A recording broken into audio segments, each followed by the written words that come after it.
ದಿನಗಳಿಂದ ನಡೀತಾ ಇರುವ ಇಸ್ರೇಲ್ ಮತ್ತು ಇರಾನ್ನ ವಾರ್ ಈಗ ಘೋರ ಹಂತಕ್ಕೆ ತಲುಪಿದೆ. ಕಾರಣ ಅಮೆರಿಕ ಅಖಾಡಕ್ಕೆ ನೇರವಾಗಿಯೇ ಧುಮುಕಿದೆ.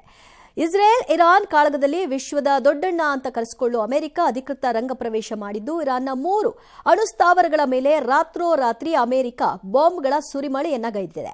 ಫೋರ್ಡೋ, ನಟಾಂಜ್ ಮತ್ತು ಇಸ್ಫಹಾನ್ ಪರಮಾಣು ತಾಣಗಳ ಮೇಲೆ ವಾಯು ದಾಳಿ ಮಾಡುವ ಮೂಲಕ ನೇರವಾಗಿ ಅಧಿಕೃತ ಎಂಟ್ರಿ ಕೊಟ್ಟಿದೆ. ಇರಾನ್ನ ನ್ಯೂಕ್ಲಿಯರ್ ಸೈಟ್ಗಳ ಮೇಲೆ ಅಮೆರಿಕ B2 ಸ್ಪಿರಿಟ್ ಸ್ಟೆಲ್ತ್ ಬಾಂಬರ್ನಿಂದ ಅಟ್ಯಾಕ್ ಮಾಡಿದೆ. ಇದರಲ್ಲಿ GBU-57 ಬಂಕರ್ ಬಸ್ಟರ್ ಬಾಂಬರ್ಸ್ ಬಳಕೆ ಮಾಡಿದ್ದು ಇಡೀ ವಿಶ್ವವನ್ನೇ ನಿಬ್ಬೆರಗಾಗಿಸಿದೆ.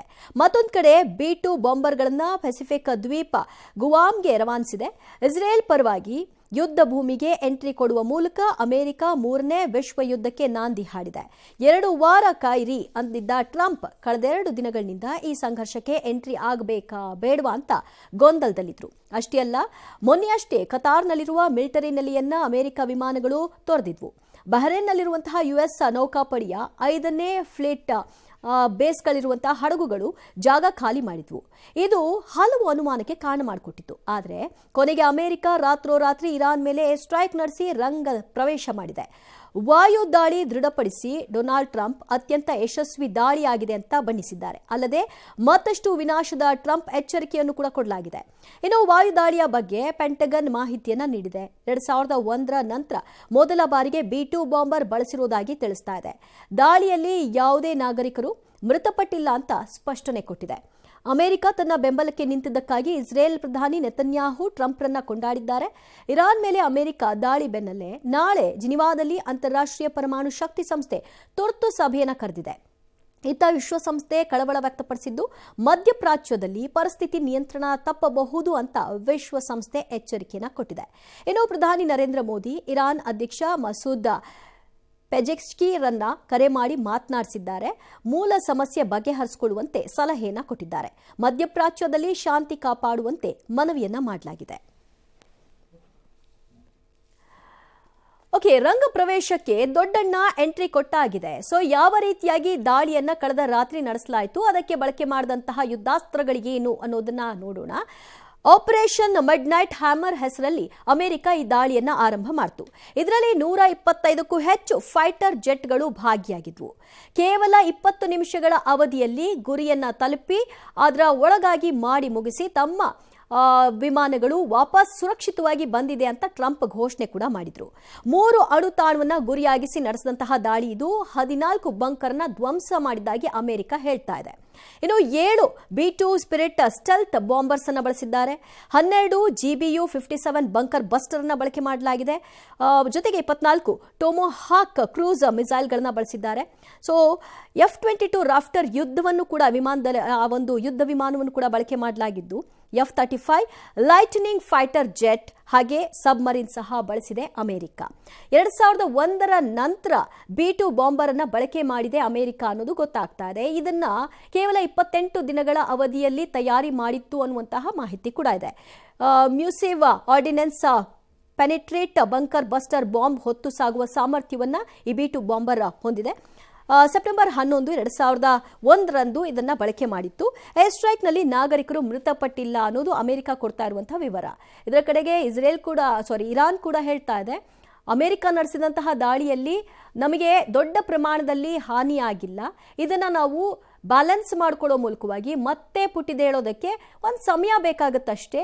ಆದರೆ ನಾವು ಮತ್ತೆ ವಾಪಸ್ ನಮ್ಮ ಗುರಿ ಏನಿದೆ ಅಣ್ವಸ್ತ್ರವನ್ನು ತಯಾರು ಮಾಡೋದು, ಇದನ್ನ ಮಾಡೇ ತೀರ್ತೀವಿ ಅಂತ ಮತ್ತೆ ಸವಾಲು ಹಾಕಿದ್ದಾರೆ. ಯಾಕೆ ಈ ಅಮೆರಿಕ ಎಂಟ್ರಿ ಕೊಡ್ತು? ಇದರ ಅನಿವಾರ್ಯತೆ ಅಮೆರಿಕಕ್ಕಿತ್ತ ಅಂತಂದ್ರೆ, ಇಸ್ರೇಲ್ನಷ್ಟೇ ಅಮೆರಿಕಕ್ಕೂ ಕೂಡ ಇರಾನ್ ಒಂದು ರೀತಿಯ ಬದ್ಧ ವೈರಿ. ಅಮೆರಿಕಕ್ಕೂ ಕೂಡ ಇಸ್ರೇಲ್ಗೆ ಯಾವ ರೀತಿಯಾಗಿ ಇರಾನ್ ಅಣ್ವಸ್ತ್ರ ಹೊಂದಬಾರದು ಅನ್ನುವಂತಹ ಗುರಿ ಇದೆಯೋ ಅದೇ ರೀತಿ ಅಮೆರಿಕಾಗೂ ಕೂಡ ಇದೆ.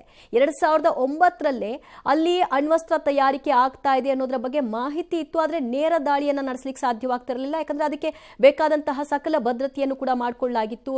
ಅದನ್ನ ಬಹಳ ಸುರಕ್ಷಿತ ಸ್ಥಳದಲ್ಲಿ, ಆಳ ಪ್ರದೇಶದಲ್ಲಿ ಅದನ್ನ ಗೌಪ್ಯವಾಗಿ ಇರಿಸಿಕೊಳ್ಳಲಾಗಿತ್ತು. ಅದಕ್ಕೆ ಇನ್ಯಾರಾದರೂ ಟ್ರಿಗರ್ ಮಾಡಬೇಕಾಗಿತ್ತು, ಈಗ ಇಸ್ರೇಲ್ ಮಾಡಿದೆ. ಹಾಗಾಗಿ ಬ್ಯಾಕ್ ಸಪೋರ್ಟ್ ಅನ್ನ ಕೊಡ್ತಾ ಇತ್ತು ಅಮೆರಿಕ, ನೇರವಾಗಿ ಎಂಟ್ರಿ ಕೊಟ್ಟಿರಲಿಲ್ಲ. ಈಗ ನೇರವಾಗಿಯೇ ಎಂಟ್ರಿ ಕೊಡುವಂತಹ ಪರಿಸ್ಥಿತಿ, ಯಾಕಂದ್ರೆ ಇಸ್ರೇಲ್ ಈ ಹಿಂದೆ ಇರಾನ್ ಮೇಲೆ ವಾಯು ದಾಳಿಯನ್ನು ನಡೆಸ್ತು. ಆಗ ಈ ಫೋರ್ಡೋ ಆಗಲಿ ಮತ್ತು 3 ಅಣ್ವಸ್ತ್ರ ಕೇಂದ್ರಗಳೇನಿದೆ ಅದರ ಮೇಲೆ ಅಟ್ಯಾಕ್ ಮಾಡಿತ್ತೆ ವಿನಃ ಯಶಸ್ವಿ ಆಗಿರಲಿಲ್ಲ. ಇದು ಹೀಗೆ ಮುಂದುವರೆದ್ರೆ ಸಾಧ್ಯ ಆಗಲ್ಲ, ಕಷ್ಟವಾಗುತ್ತೆ ಅಂತ ಅಮೆರಿಕಕ್ಕೂ ಕೂಡ ಅರಿವಾಗಿದೆ. ಅಥವಾ 2 ವಾರ ಟೈಮ್ ಕೇಳಿದಂತಹ ಟ್ರಂಪ್ 2 ದಿನದಲ್ಲೇ ಮಾಡಿ ಮುಗಿಸಿದ್ದು, ಅದು ಒಂದು ಸ್ಟ್ರಾಟಜಿ ಇರಬಹುದು, ಮಿಸ್ಲೀಡ್ ಮಾಡುವಂಥದ್ದು. ಇನ್ ಕೇಸ್ ನಾವೇನಾದರೂ ಅಟ್ಯಾಕ್ ಮಾಡ್ತೀವಿ ಅಂದರೆ ಅವರು ಅದನ್ನು ಎಚ್ಚೆತ್ಕೊಂಡು ಇನ್ನೇನೋ ಮಾಡಬಹುದು ಅನ್ನುವಂತಹ ಸಂಶಯವೂ ಕೂಡ ಇರಬಹುದು. ಹಾಗಾಗಿ ಇದನ್ನು ಗೌಪ್ಯವಾಗಿಯೇ ಇಟ್ಕೊಂಡು 2 ದಿನದಲ್ಲಿ ದಾಳಿ ಮಾಡಿರಬಹುದು. ಹಾಗಿದ್ರೆ ಈಗ 3ನೇ ಯುದ್ಧಕ್ಕೆ ಇದು ಅವಕಾಶ ಮಾಡಿಕೊಡುತ್ತಾ? ಈಗ ಇದೇ ದೊಡ್ಡ ವಿಚಾರವಾಗಿ ಚರ್ಚೆ ಆಗ್ತಿರೋದು.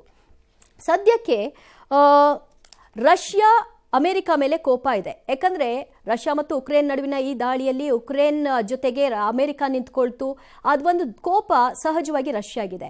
ಆದರೆ ಆ ಕೋಪದ ಹಿನ್ನೆಲೆಯಲ್ಲಿ ನೇರವಾಗಿ ಇರಾನ್ಗೆ ಸಪೋರ್ಟ್ ಮಾಡೋ ಮೂಲಕವಾಗಿ ಅವರು ಯುದ್ಧಕ್ಕೆ ಇಳಿತಾರ ಅಂದರೆ ಅವ್ರದ್ದೇ ವಾರ್ ಇದೆ ರಷ್ಯಾ ಉಕ್ರೇನ್ ನಡುವೆ, ಅದರ ಕಡೆಗೆ ಅವ್ರ ಗಮನ ಹರಿಸಬೇಕು. ಇದರ ಜೊತೆಗೆ ಇನ್ನೊಂದು ಕೈ ಹಾಕೋ ಸಾಧ್ಯತೆಗಳನ್ನ ಅಲ್ಲಗೆಳೆಯಲಾಗ್ತಾ ಇದೆ. ಚೀನಾ ಏನು ಮಾಡುತ್ತೆ ಅನ್ನುವಂತಹ ಪ್ರಶ್ನೆ. ಸಹಜವಾಗಿ ಅವರು ಬೇಕಾದಂತಹ ಎಲ್ಲ ಯುದ್ಧ ಸಲಕರಣೆಗಳನ್ನ ಪೂರೈಕೆ ಮಾಡಬಹುದು, ಆದರೆ ನೇರವಾಗಿ ಅಖಾಡಕ್ಕೆ ಧುಮುಕೋ ಬಗ್ಗೆ ಅನುಮಾನಗಳು ವ್ಯಕ್ತವಾಗ್ತಾ ಇದೆ. ಅವರೆಲ್ಲರೂ ಕೂಡ ಎಂಟ್ರಿ ಆದರೆ ಇದು 3ನೇ ಯುದ್ಧಕ್ಕೆ ಅವಕಾಶ ಆಗಬಹುದು. ಇನ್ನು ಇರಾನ್ಗೆ ಸಹಜವಾಗಿ ಭಯೋತ್ಪಾದಕ ಸಂಘಟನೆಗಳು, ಹೂತಿ ಇರಬಹುದು, ಹಮಾಸ್ ಇರಬಹುದು, ಇವ್ರುಗಳ ಸಾಥ್ ಸಹಜವಾಗಿ ಇದ್ದೇ ಇರುತ್ತೆ. ಇನ್ನು ಇರಾನ್ನ ಆ 3 ಏನ್ ಹೇಳಿದ್ದಾರೆ ಟ್ರಂಪ್ ಅದನ್ನು ನೋಡ್ಬಿಡೋಣ. ಇನ್ನು ಅಮೆರಿಕ 3 ಅಣ್ವಸ್ತ್ರ ತಾಣಗಳ ಮೇಲೆ ದಾಳಿ ನಡೆಸಿದೆ. ಇದರ ಇಂಪ್ಯಾಕ್ಟ್ ಏನಾಗಿದೆ ಅದನ್ನ ಗಮನಿಸೋದಾದ್ರೆ, ಫೋರ್ಡೋ ಪ್ರಮುಖವಾಗಿ ಇರಾನ್ನ ಅಣ್ವಸ್ತ್ರ ಫೋರ್ಡೋ ಇದ್ದದ್ದು ಅದು ಭೂಗತವಾಗಿ ಬಹಳ ಸುರಕ್ಷಿತ ಪ್ರದೇಶದಲ್ಲಿ ಅದನ್ನು ಬಹಳ ಭದ್ರವಾಗಿ ಇಟ್ಕೊಂಡಿದ್ದಾರೆ.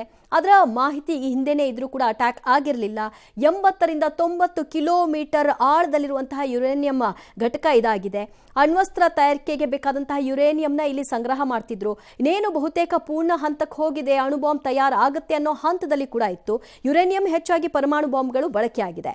ಇನ್ನು ತಾಂಜ್ ಸಾವಿರಾರು ಸೆಂಟ್ರಿಫ್ಯೂಸ್ ಉಪಕರಣ ಇರುವಂತಹ ತಾಣ ಇದು ಪರಮಾಣು ಶಕ್ತಿಯ ಉತ್ಪಾದನೆಯ ಬಳಕೆಯನ್ನ ಮಾಡುವಂತಹ ಸ್ಥಳ. ಇಸ್ತಫಾನ್ ಇಲ್ಲಿ ಕೂಡ ಪರಮಾಣು ಬಾಂಬ್ ಉತ್ಪಾದನೆಯ ಸಂಶೋಧನೆಯ ಕೇಂದ್ರ. ಹಾಗಾಗಿ ಪರ್ಟಿಕ್ಯುಲರ್ ಆಗಿ ಈ 3ನ್ನೇ ಟಾರ್ಗೆಟ್ ಮಾಡಿ ದಾಳಿಯನ್ನ ನಡೆಸಲಾಗಿದ್ದು ಬಹುತೇಕ ಯಶಸ್ವಿ ಆಗಿದ್ದೀವಿ ಅಂತ ಹೇಳ್ತಾ ಇದೆ. ಬಟ್ ಇರಾನ್ ಒಂದು ಸ್ಯಾಟಲೈಟ್ ಪಿಕ್ಚರ್ ಅನ್ನ ಏನು ರಿವೀಲ್ ಮಾಡಿದೆ ಅದರಲ್ಲಿ ಅಮೆರಿಕ ಹೇಳ್ತಿರೋ ರೀತಿಯಾಗಿ ಡ್ಯಾಮೇಜ್ ಆಗಿದ್ದ ಕಾಣಿಸ್ತಿಲ್ಲ. ಹಾಗಾದ್ರೆ 2 ದಿನಗಳ ಒಳಗಾಗಿ ಅದನ್ನ ಬೇರೆಡೆಗೆ ಸ್ಥಳಾಂತರ ಮಾಡುವಂತಹ ಕೆಲಸವನ್ನ ಇರಾನ್ ಮಾಡಿದ್ಯಾ ಅನ್ನೋ ಅನುಮಾನವೂ ಕೂಡ ಇದೆ. ಸೊ ಅದಕ್ಕೆ ಸಂಬಂಧಿತವಾಗಿ ಮುಂದಿನ ದಿನಗಳಲ್ಲಿ ಏನಾಗಿದೆ ಎಕ್ಸಾಕ್ಟ್ ಆಗಿ ಅನ್ನೋದು ಗೊತ್ತಾಗುತ್ತೆ. ಈಗಾಗಲೇ ವಿಶ್ವಸಂಸ್ಥೆ ಕೂಡ ಕಳವಳವನ್ನು ವ್ಯಕ್ತಪಡಿಸಿದೆ. ಹಲವರು ಶಾಂತಿಯನ್ನ ಸ್ಥಾಪನೆ ಮಾಡಿ ಅನ್ನುವಂತಹ ಕರೆಯನ್ನ ಕೊಟ್ಟಿದ್ದಾರೆ. ಖುದ್ದು ಅಮೆರಿಕ ಅಧ್ಯಕ್ಷರು ಕೂಡ ಶಾಂತಿ ನಿಲ್ಲಿಸಬೇಕು ಅಂತ ಹೇಳ್ತಿದ್ದಾರಾದ್ರೂ ಕೂಡ ಇದನ್ನ ರಾಡಿ ಮಾಡುವಂತಹ ಕೆಲಸಗಳನ್ನು ಈಗಾಗಲೇ ಆರಂಭ ಮಾಡಾಗಿದೆ ಧುಮ್ಕೋ ಮೂಲಕವಾಗಿ. ಇನ್ನು ಇರಾನ್ನ 3 ಅಣು ಕೇಂದ್ರಗಳ ಮೇಲೆ ಅಮೆರಿಕ ವಾಯು ದಾಳಿ ಮಾಡುವ ಮೂಲಕ ಅಮೆರಿಕ ಯುದ್ಧದಲ್ಲಿ ನೇರವಾಗಿ ಮಧ್ಯಪ್ರವೇಶ ಮಾಡಿದೆ. ಏರ್ ಸ್ಟ್ರೈಕ್ನಲ್ಲಿ ಅಮೆರಿಕ B2 ಬಾಂಬರ್ ಬಳಕೆ ಮಾಡಿದ್ದು ಇದು ದೊಡ್ಡಣ್ಣ ಸೇನಾಪಡೆಯ ಬಾಹುಬಲಿ ಬಾಂಬರ್ ಅಂತಾನೆ ಕರೆಸಿಕೊಳ್ಳುತ್ತೆ. ಅಮೆರಿಕದ ಮಿಜೌರಿಯ ವೈಟ್ಮ್ಯಾನ್ನ ಏರ್ಬೇಸ್ನಿಂದ ಹೊರಟಂತಹ B2 ಬಾಂಬರ್ 37 ಗಂಟೆಗಳ ನಾನ್ ಸ್ಟಾಪ್ ಹಾರಾಟವನ್ನು ನಡೆಸಿದೆ. ಇದರ ಸ್ಪೆಷಾಲಿಟಿ ಏನು ಹಾಗಾದ್ರೆ? ಇದು ಬೇರೆ ದೇಶಗಳ ಜೊತೆಗೂ ಕೂಡ ಇದೆಯಾ ಅಥವಾ ಕೇವಲ ಅಮೆರಿಕ ಬಳಿ ಮಾತ್ರ ಇದೆಯಾ ಅಂದ್ರೆ ಖಂಡಿತ ಕೇವಲ ಅಮೆರಿಕ ಬಳಿ ಮಾತ್ರ ಈ ಸಾಮರ್ಥ್ಯದ ಬಾಂಬರ್ ಇರುವಂಥದ್ದು. ವಿಶ್ವದ ಅತ್ಯಂತ ಶಕ್ತಿಶಾಲಿ ಬಾಂಬರ್ ಅಂತ ಇದನ್ನ ಪ್ರಸಿದ್ಧಿಯನ್ನು ಪಡ್ಕೊಂಡಿದೆ. ಅಮೆರಿಕ ವಾಯುಸೇನೆ ಬತ್ತಳಿಕೆಯ ಪ್ರಬಲ B2 ಬಾಂಬರ್ ಇದು. B2 bomber bunker buster bomber ಎಂದೇ ಖ್ಯಾತಿಯನ್ನ ಪಡ್ಕೊಂಡಿರೋದು. 11,000 ಕಿಲೋಮೀಟರ್ ದೂರವನ್ನ ಕ್ರಮಿಸಬಲ್ಲ ಸಾಮರ್ಥ್ಯ B2 ಬಾಂಬರ್ಗಿದೆ. ನಿರಂತರವಾಗಿ 44 ಗಂಟೆಗಳ ಕಾಲ ಹಾರಾಟವನ್ನ ನಡೆಸಿ ಅನಂತರದಲ್ಲಿ ನಿರ್ದಿಷ್ಟ ಗುರಿಯನ್ನ ತಲುಪುವಂತಹ ಶಕ್ತಿ, ಜೊತೆಗೆ ಆ ಗುರಿಯನ್ನ ತಲುಪಿದ ನಂತರದಲ್ಲಿ ಸೇಫ್ ಆಗಿ ಅದು ಹೊರಗೆ ಬರುವಂತಹ ಸಾಮರ್ಥ್ಯವೂ ಕೂಡ ಇದೆ. 34 ಆನೆಗಳ ತೂಕವನ್ನ ಇದು ಹೊಂದಿದೆ. 40,000 ಪೌಂಡ್ ತೂಕದ ಬಾಂಬ್ ಹೊತ್ತೊಯ್ಯುವಂತಹ ಸಾಮರ್ಥ್ಯ, ಯಾಕಂದ್ರೆ ಅದರಲ್ಲಿ ಇರ್ತಕ್ಕಂತಹ ಸ್ಫೋಟಕಗಳ ತೂಕವೇ ಅಷ್ಟಿದೆ. ಹಾಗಾಗಿ ಇದರ ಸಂಪೂರ್ಣ ತೂಕವೂ ಕೂಡ ಅಷ್ಟು ದೊಡ್ಡದಾಗಿದೆ. ಇದಕ್ಕೆ ಅತ್ಯಂತ ಬಲವಾದ ಉಕ್ಕಿನ ಮಿಶ್ರ ಲೋಹವನ್ನ ಬಳಕೆ ಮಾಡಲಾಗಿದೆ. ಎಷ್ಟೇ ಅತ್ಯಾಧುನಿಕ ರೆಡಾರ್ ಇದ್ರೂ ಕೂಡ ಇದು ಕಾಣಿಸೋದೇ ಇಲ್ಲ. ಅಷ್ಟು ಚೆನ್ನಾಗಿ ಅದು ಅಲ್ಲಿಂದ ಎಸ್ಕೇಪ್ ಆಗುತ್ತೆ. ಪತ್ತೆ ಹಚ್ಚುವಷ್ಟರಲ್ಲಿ ರಕ್ಷಣಾ ವ್ಯವಸ್ಥೆ ಭೇದಿಸಿ ಗುರಿಯನ್ನ ರೀಚ್ ಆಗುವಂತಹ ಸಾಮರ್ಥ್ಯ ಇದೆ. B2 ಬಾಂಬರ್ಗೆ 1.75 ಲಕ್ಷ ಕೋಟಿ ರೂಪಾಯಿಯನ್ನ ವೆಚ್ಚ ಮಾಡಿದೆ ಇದನ್ನ ತಯಾರು ಮಾಡೋದಕ್ಕೆ America. The Phantom of the sky ಎಂಬ ಅಡ್ಡ ಹೆಸರು ಕೂಡ ಇದಕ್ಕೆ ಇದೆ. ಇನ್ನು ಅಮೆರಿಕ ವಾಯುಪಡೆಯ ಮತ್ತೊಂದು ಬ್ರಹ್ಮಾಸ್ತ್ರ GBU-57 ಬಂಕರ್ ಬಸ್ಟರ್ ಬಾಂಬ್ ಇದನ್ನು ಕೂಡ ನಿನ್ನೆ ರಾತ್ರಿ ದಾಳಿ ನಡೆಸಿದೆ ಆ ಸಂದರ್ಭದಲ್ಲಿ ಬಳಕೆ ಮಾಡಿದೆ. ಇರಾನ್ ಅಣುತಾಣಗಳ ಮೇಲೆ ಅಮೆರಿಕ ಈ ಬಾಂಬ್ ಅನ್ನು ಬಳಸಿದೆ. ಇದರ ಸ್ಪೆಷಾಲಿಟಿ ಹೀಗಿದೆ. GBU-57 ಇದು ಯುದ್ಧ ವಿಮಾನ ಅಲ್ಲ, ಬದಲಿಗೆ ಇದೊಂದು ಕ್ಷಿಪಣಿ ಅಥವಾ ಬಾಂಬ್ ರೀತಿಯಲ್ಲಿ ಇದನ್ನು ಬಳಕೆ ಮಾಡಿಕೊಳ್ಳಲಾಗುತ್ತೆ. ಏಕಕಾಲಕ್ಕೆ ಫೋರ್ಡೋದಲ್ಲಿಯೇ ಸುಮಾರು 14 ಈ ರೀತಿಯ ಕ್ಷಿಪಣಿಗಳು ಅಥವಾ ಬಾಂಬನ್ನು ಅಮೆರಿಕ ದಾಳಿ ಮಾಡಿದೆ ಅಲ್ಲಿ ಅಂತ. ಯಾಕಂದರೆ ಆ ಆಳವನ್ನು ತಲುಪಬೇಕು ಮತ್ತು ಅಲ್ಲಿರುವಂತಹ ಭದ್ರತೆಯನ್ನು ಭೇದಿಸಿ ಇದು ಒಳನುಗ್ಗಬೇಕು. ಆ ಕಾರಣಕ್ಕೆ ಸುಮಾರು 14 ಈ ರೀತಿಯ ಕ್ಷಿಪಣಿಗಳನ್ನು ಒಂದೇ ಸ್ಪಾಟ್ನಲ್ಲಿ ಹಾಕಿದೆ ಅನ್ನುವಂತಹ ಮಾಹಿತಿ ಕೂಡ ಇದೆ. 13,600 kg ತೂಕವುಳ್ಳ ಬಾಂಬ್ ಇದಾಗಿದೆ. 200 ಮೀಟರ್ ಆಳದ ಗುರಿ ಧ್ವಂಸ ಮಾಡುವಂತಹ ಸಾಮರ್ಥ್ಯ ಇದು ಹೊಂದಿದೆ. ನಿರ್ದಿಷ್ಟ ಗುರಿ ತಲುಪಿದ ಬಳಿಕವೇ ಅದು ಸ್ಫೋಟವಾಗುತ್ತೆ. ಬಂಕರ್, ಸುರಂಗ, ಅಣು ಸೌಲಭ್ಯ ನಾಶಕ್ಕೆ ಇದು ವಿನಾಶಕಾರಿಯಾದಂತಹ ಒಂದು ಅಸ್ತ್ರ. ಹೀಗಾಗಿ ಬಂಕರ್ ಬಸ್ಟರ್ ಎಂಬ ಹೆಸರನ್ನ ಇದಕ್ಕೆ ಕೊಡಲಾಗಿದೆ. ಇದು 20 ಅಡಿ ಉದ್ದ ಇದ್ದು 2.6 ಅಡಿ ಅಗಲ ಇದಿದೆ. ಸೊ ಒಟ್ಟಿನಲ್ಲಿ ಅಮೆರಿಕ ಯುದ್ಧಕ್ಕೆ ಎಂಟ್ರಿ ಕೊಟ್ಟಿದೆ. ತನ್ನಲ್ಲಿರುವಂತಹ ಪ್ರಬಲ ಅಸ್ತ್ರಗಳನ್ನು ಪ್ರಯೋಗ ಮಾಡಲಿಕ್ಕೆ ಆರಂಭ ಮಾಡಿದೆ. ಈಗ ಇರಾನ್ ಯಾವ ರೀತಿಯಾಗಿ ಪ್ರತಿಕ್ರಿಯೆಯನ್ನು ಕೊಡುತ್ತೆ ಈಗಾಗಲೇ ಎಚ್ಚರಿಸಿದೆ. ಮಧ್ಯಪ್ರಾಚ್ಯದಲ್ಲಿರುವಂತಹ ಅಮೆರಿಕ ನೆಲೆಗಳ ಮೇಲೆ, ಸೇನಾ ನೆಲೆಗಳ ಮೇಲೆ ನಮ್ಮ ಟಾರ್ಗೆಟ್ ಅನ್ನೋದನ್ನ ಹೇಳಿದೆ. ಇದು ಆರಂಭ ಅಷ್ಟೇ, ಇನ್ನು ನಮ್ಮ ಗುರಿ ಬಹಳ ದೊಡ್ಡದಿದೆ ಅಂತ ಇರಾನ್ ಹೇಳಿದೆ. ಆ ಗುರಿ ಹೇಗೆ ತಲುಪ್ತಾರೆ ಅಥವಾ ಇರಾನ್ ಸಂಪೂರ್ಣವಾಗಿ ತನ್ನ ಶಕ್ತಿಯನ್ನು ಕಳ್ಕೊಳ್ತಾ ಇದೆಯಾ, ಈಗ ತಾತ್ಕಾಲಿಕವಾಗಿ ಇದಕ್ಕೆ ಬ್ರೇಕ್ ಹಾಕಿ ಮತ್ತೆ ಮುಂದೊಂದು ದಿನ ಇದನ್ನ ರಿವೆಂಜ್ ತಗೊಳ್ಳುವಂತಹ ಕೆಲಸಕ್ಕೆ ಕೈ ಹಾಕತ್ತಾ, ಅಥವಾ ಇರಾನ್ನ ಸರ್ಕಾರವನ್ನು ಕೆಡುವಂತಹ ಇಸ್ರೇಲ್ ಮತ್ತು ಅಮೆರಿಕದ ಗುರಿ ಏನಿದೆ ಅದು ಸಾಧ್ಯವಾಗುತ್ತಾ? ಹೀಗೆ ಹಲವಾರು ಪ್ರಶ್ನೆಗಳು, ಚರ್ಚೆಗಳು ನಡೀತಾ ಇದೆ. ಈಗ ಆರಂಭ ಆಗಿದೆ ಅಷ್ಟೇ, ಮುಂದೆ ಯಾವ ರೀತಿ ಟರ್ನ್ ಅನ್ನು ಪಡ್ಕೊಳ್ಳುತ್ತೆ ಕಾದು ನೋಡಬೇಕು. ಅಮೆರಿಕ ದಾಳಿ ಬೆನ್ನಲ್ಲೇ ಇಸ್ರೇಲ್ ಮೇಲೆ ಇರಾನ್ ದಾಳಿ ಮತ್ತಷ್ಟು ತೀವ್ರಗೊಳ್ತಾ ಇದೆ. ಇಸ್ರೇಲ್ ಮೇಲೆ ಬ್ಯಾಲಿಸ್ಟಿಕ್ ಕ್ಷಿಪಣಿಗಳ ಸುರಿಮಳೆ ಆಗಿದೆ. 50ಕ್ಕೂ ಹೆಚ್ಚು ಕ್ಷಿಪಣಿಯನ್ನ ಉಡಾಯಿಸಿದೆ. ಟೆಲ್ ಅವೀವ್, ಹೈಫಾ ಸೇರಿ 10 ನಗರಗಳ ಮೇಲೆ ಏರ್ ಸ್ಟ್ರೈಕ್ ಅನ್ನು ಮಾಡಲಾಗಿದೆ. ವಾಯು ದಾಳಿಯಲ್ಲಿ ಕಟ್ಟಡಗಳು ಛಿದ್ರವಾಗಿದೆ, ಕಾರುಗಳು ಧ್ವಂಸವಾಗಿದೆ, ಹಲವರು ಗಾಯಗೊಂಡಿದ್ದಾರೆ. ಇನ್ನು ಅಮೆರಿಕ ದಾಳಿಗೆ ಇರಾನ್ ಮತ್ತಷ್ಟು ಕೆಂಡುವಾಗಿದೆ. ಅಮೆರಿಕ ಏರ್ ಸ್ಟ್ರೈಕ್ಗೆ ಜಗದ ಇರಾನ್, ಟ್ರಂಪ್ ಎಚ್ಚರಿಕೆಗೂ ಡೋಂಟ್ ಕೇರ್ ಎಂದಿದ್ದಾರೆ. ಯುದ್ಧ ನೀವು ಶುರು ಮಾಡಿದ್ದೀರಿ, ಅಂತ್ಯ ನಾವು ಹಾಡ್ತೀವಿ ಅಂತ ಡೊನಾಲ್ಡ್ ಟ್ರಂಪ್ಗೆ ಇರಾನ್ನ ಸರ್ವೋಚ್ಚ ನಾಯಕ ಖಮೇನಿ ನೇರವಾಗಿ ಎಚ್ಚರಿಸುವ ಕೆಲಸವನ್ನು ಮಾಡಿದ್ದಾರೆ. ಪ್ರತೀಕಾರದ ಕರೆ ಕೊಟ್ಟಿರುವ ಖಮೇನಿ ಬಹ್ರೇನ್ನಲ್ಲಿರುವ ಅಮೆರಿಕದ ನೌಕಾಪಡೆಯ ಮೇಲೆ ಕ್ಷಿಪಣಿ ದಾಳಿಗೆ ಸೂಚನೆಯನ್ನು ಕೊಟ್ಟಿದ್ದಾರೆ.